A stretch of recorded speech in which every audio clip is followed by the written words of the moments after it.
गर्मी में कंबल। सूरजपुर नामक गांव में निम्मी नाम की लड़की अपनी बूढ़ी माँ के साथ अकेली रहती थी। वो बहुत ही ज़्यादा गरीब थी।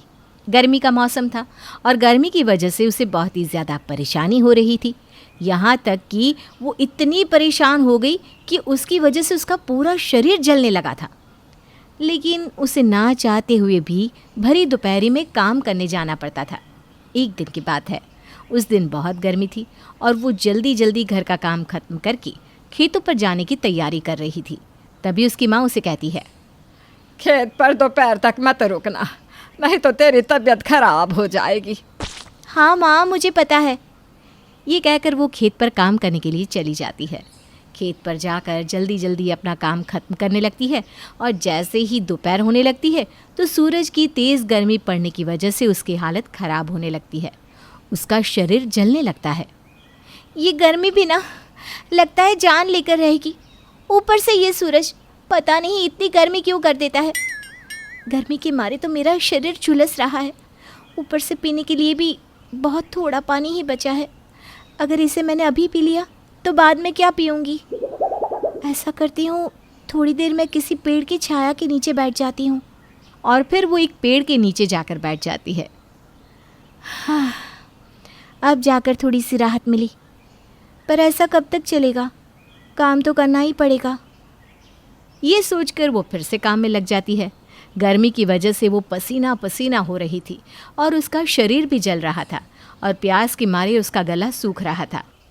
जैसे ही वो पीने के लिए पानी उठाती है, तभी उधर से गुजरता हुआ एक बुजुर्ग व्यक्ति जिसने कंबल ओढ़े हुए था, वो निम्मी के हाथ में पानी देखकर जाते जाते रुक जाता है।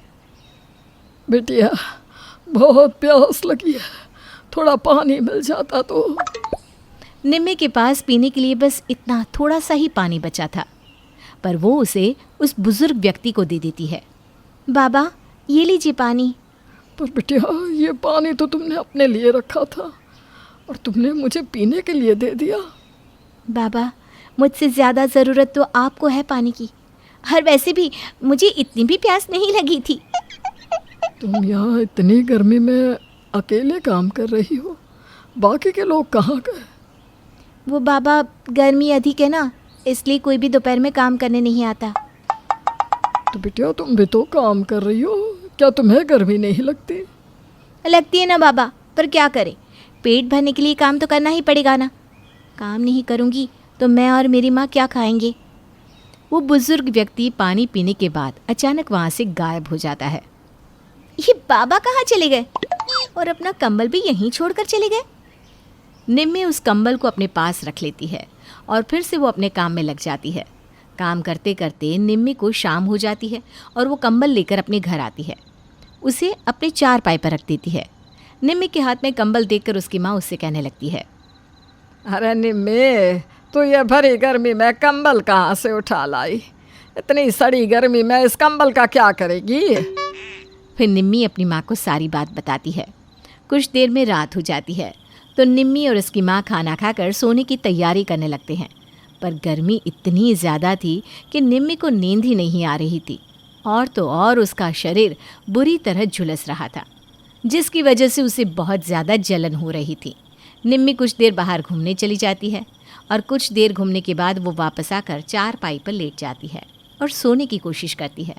उसे पता ही नहीं चलता कि कब उसकी आँख लग गई और वो गहरी नींद में ही उस कंबल को ओढ़ कर सो जाती है। जब सुबह उसकी आँख खुलती है तो देखती है उसका पूरा शरीर ठीक हो गया है। ये कैसे हो सकता है? गर्मी में भी मुझे सर्दी लग रही है, कहीं मैं सपना तो नहीं देख रही। फिर वो अपने हाथ पर जोर से चूंटी काट कर देखती है। नहीं निम्मी, ये सपना नहीं, हकीकत है। ये तो कमाल हो गया, इतनी भरी गर्मी में सर्दी पड़ गई। अब तो मुझे दोपहर में खेत पर काम करने जाने में भी दिक्कत नहीं होगी। तभी उसका ध्यान उस कंबल की ओर जाता है जो उसने ओढ़े हुए था। कहीं ये इस कंबल की वजह से तो नहीं हुआ? उस बाबा ने भी इतनी गर्मी में ये कंबल ओढ़ रखा था। कहीं इसी कंबल की वजह से तो मेरा शरीर ठीक नहीं हो गया? अगर ऐसा है तो ये कंबल तो बड़े काम का है, इसे मैं किसी को नहीं दूंगी। अब तो मैं आराम से खेत पर काम करने जा सकूंगी। फिर निम्मी बड़े आराम से घर का काम करने के बाद खेत पर काम करने चली जाती है और खेत पर काम करने लगती है। आज उसे गर्मी की वजह से कोई परेशानी नहीं हो रही थी और ना ही उसका शरीर जल रहा था और ना ही झुलस रहा था। इसकी वजह से निम्मी बड़ी खुश थी। उस दिन के बाद से निम्मी उस कंबल को हमेशा बड़ी संभाल कर रखती थी। अब तो गांव के लोग भी उसे देखकर हैरान होते थे कि जिस लड़की की गर्मी की वजह से हालत ख़राब हो जाती थी वो तो खेत पर काम कर रही है। ऐसे ही एक दिन की बात है। रात का समय था। झुमरू नाम का आदमी निम्मी के घर के पास से गुजर रहा था। तभी उसकी नज़र खिड़की से निम्मी पर पड़ती है जो कंबल ओढ़े सो रही थी। वो हैरान हो जाता है। ए भगवान, ये क्या? इतनी गर्मी में ये निम्मी कंबल ओढ़कर कितने मज़े से सो रही है, जैसे कि सर्दी पड़ रही हो। भला भरी गर्मी में कोई इंसान कंबल ओढ़कर कैसे सो सकता है?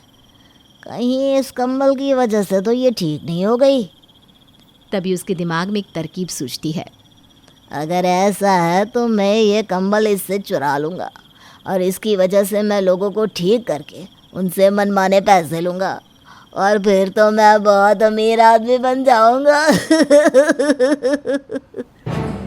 और फिर अगले ही दिन निम्मी के खेत पर जाने के बाद झुमरू मौका देखकर उसके घर से वो कंबल चुरा लेता है और उसका गलत इस्तेमाल करने लगता है। आ जाओ, इस भरी गर्मी में जिसे भी राहत पानी है मेरे पास आ जाओ। जिसे भी गर्मी की कोई भी समस्या हो मेरे पास आ जाओ। झुमरू की आवाज़ सुनकर वहाँ पे बहुत से लोग इकट्ठे हो जाते हैं।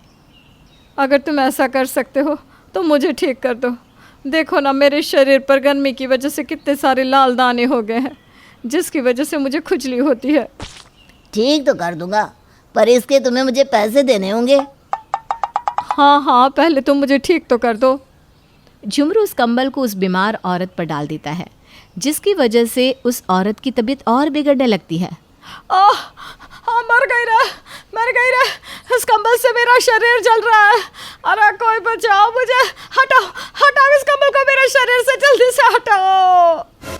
ये देखकर सभी गांववासी उस औरत के ऊपर से जल्दी से उस कंबल को हटा देते हैं और फिर वो सभी मिलकर उस झुमरू को मारने लगते हैं। मारो इसे, तुम हमें बेवकूफ़ बनाकर पैसे कमाना चाहते थे। नहीं, मुझे मत मारो। मैंने खुद निम्मी को गर्मी में कंबल ओढ़कर सोते देखा है, जिसकी वजह से तो वो ठीक हो गई। पर कोई भी उसकी बात का विश्वास नहीं करता और फिर जैसे ही रात होती है वो कंबल अपने आप निम्मी के पास पहुंच जाता है और उस कंबल का कोई भी गलत इस्तेमाल नहीं कर पाता।